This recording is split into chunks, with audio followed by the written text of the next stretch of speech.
Selebgram Lisa Mariana ditangkap anggota Polda Jabar setelah mangkir 2 kali panggilan polisi terkait dengan kasus video asusila. Sementara seorang ibu menangis meminta anaknya dibebaskan dalam kasus penjarahan di rumah selebriti yang juga anggota DPR, Uya Kuya.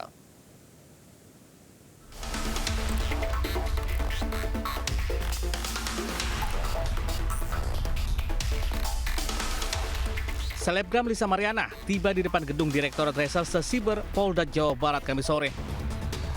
Lisa masuk ke dalam gedung didampingi 3 petugas di Siber Polda Jabar. Lisa dijemput paksa petugas dari kediaman di Jakarta setelah sebelumnya telah mangkir dari panggilan pihak penyidik sebanyak 2 kali. Lisa akan menjalani pemeriksaan tambahan guna memenuhi berkas penyidikan. Lisa juga telah ditetapkan sebagai tersangka meski belum dilakukan penahanan.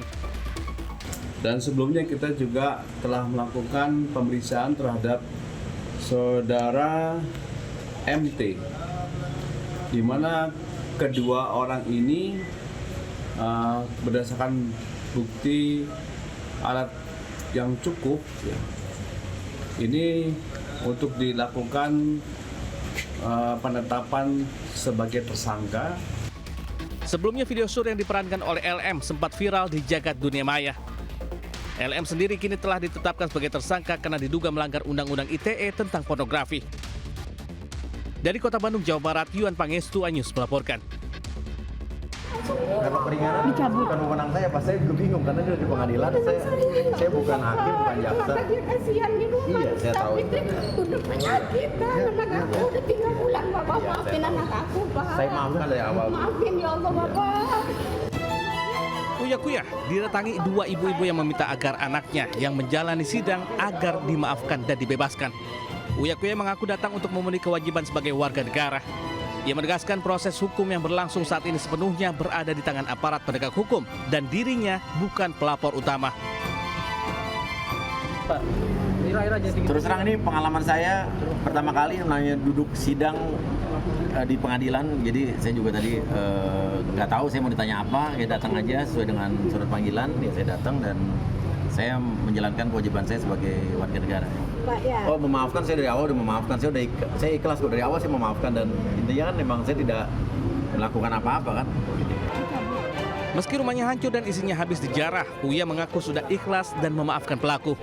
Uya mengaku total kerugian yang dialami mencapai 7 miliar rupiah. Meski tidak ingin para terdakwa dihukum berat, Uya menyebut putusan akhir tetap berada di tangan majelis hakim. Tim Liputan iNews melaporkan. Satu keluarga berjalan kaki selama 5 hari dari lokasi bencana di Kota Langsa. Mereka harus menapaki jalan terjal berbatu serta jalan berlumpur yang pekat. Perjalanan sempat terhenti 2 hari di Idirayek, Aceh Timur karena tingginya air serta lumpur. Setelah banjir surut, mereka kembali melanjutkan perjalanan, akhirnya mencapai Kabupaten Benar Meriah.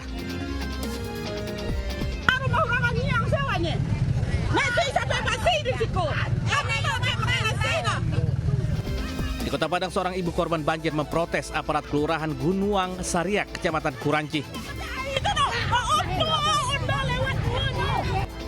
Ibu ini menuding pembagian bantuan korban banjir dari berbagai pihak tersebut tidak merata. Ibu bernama Erni ini mengaku kesal karena tak kunjung mendapat bantuan dari posko banjir bandang. Sementara itu, kelangkaan BBM masih terus terjadi di daerah dampak bencana banjir dan tanah longsor.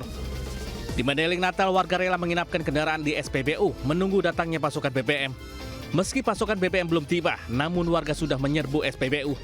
Alasannya agar mereka bisa mendapat antrian terdepan dan mendapatkan BBM yang kini sulit didapat. Tim Liputan iNews melaporkan. Pemirsa, sopir diduga mengalami serangan jantung menubruk tabrak 2 sepeda motor di Pulau Gadung, Jakarta. Akibat kecelakaan tersebut, 2 orang meninggal dunia, sementara seorang perempuan tewas setelah sepeda motor yang ditumpanginya menabrak truk yang hendak belok ke SPBU.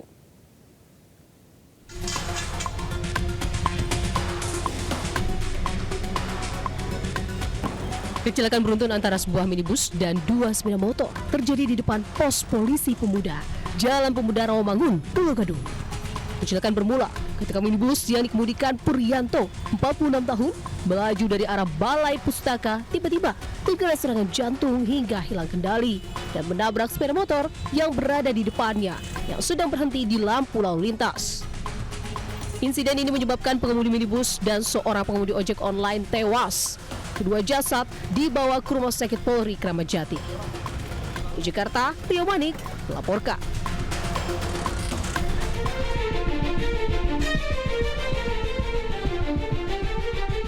Kecelakaan maut terjadi di depan SPBU Desa Ceweng, Jombang, Jawa Timur.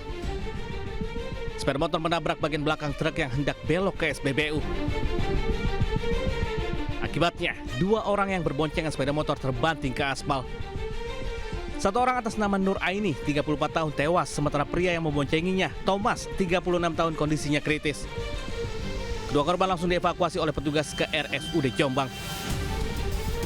Polisi kini masih memburu sopir truk yang terlibat kecelakaan tersebut. Dari Jombang, Jawa Timur, Mukhtar Bagus, iNews melaporkan. Pemirsa, ayah dan anak tewas akibat kebakaran yang menghanguskan sebuah bengkel di Tarogong Kidul, Garut, Jawa Barat. Sementara 1 orang terluka akibat ledakan tabung gas di sebuah rumah kontrakan di Bekasi, Jawa Barat.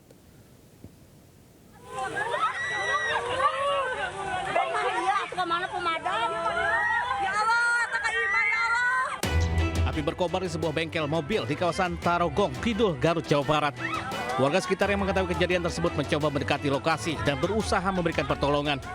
Namun naas, pemilik bengkel yang merupakan ayah dan anak meninggal dunia di lokasi kejadian. Kebakaran diduga dipicu korsleting listrik dari sebuah mobil yang sedang diperbaiki. Api kemudian menjalar ke atap garasi bengkel. Api dapat dipadamkan 30 menit kemudian setelah 2 mobil damkar dikerahkan ke lokasi. Dari Garut, Jawa Barat, Solihin, iNews melaporkan.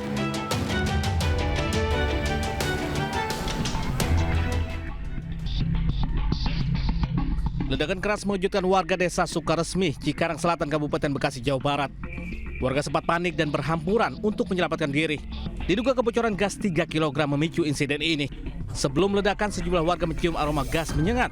Akibat peristiwa itu, 1 orang penghuni rumah kontrakan luka bakar serius. Selain itu, 4 bangunan rumah kontrakan rusak parah. Polisi yang tiba di lokasi langsung melakukan olah tempat kejadian perkara dan memeriksa sejumlah saksi di lokasi. Dan keluar sekalian mau ke apotek, terjadilah ledakan mas di depan muka saya langsung. Terus habis itu ya percikan kayak kaca, asbes sama semen ya kena sama. Saat ini peristiwa penyebab pasti meledaknya tabung gas ukuran 3 kg tersebut masih dalam penyelidikan petugas kepolisian Polsek Cikarang Selatan dan Mapolres Metro Bekasi. Dari Kabupaten Bekasi, Jawa Barat, Didit Yunaidi, iNews melaporkan. Tengah asyik berendam di Curug Seribu di kawasan Taman Nasional Gunung Halimun Salak, Bogor. 5 wanita terjebak di tengah derasnya sungai. Proses evakuasi oleh damkar dilakukan selama lebih dari 1 jam.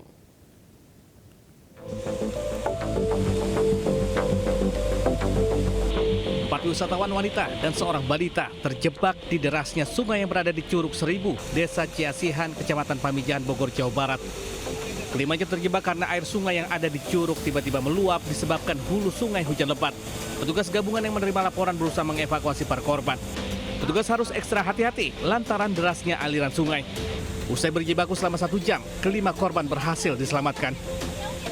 Proses evakuasi cukup berisiko karena curah hujannya sangat tinggi. Kita melakukan tes up, menunggu airnya agak sedikit turun, lalu melakukan penyeberangan kali. Ada berapa wisatawan yang terjebak tadi, Bang? Wisatawan ada 5 korban, 4 orang dewasa, 1 anak. Usai selamat, kelimanya pun dipulangkan dan petugas mengimbau pada pengelola agar memasang papan peringatan agar kejadian serupa tidak kembali terulang. Dari Bogor, Jawa Barat, Wildan Hidayat, iNews melaporkan.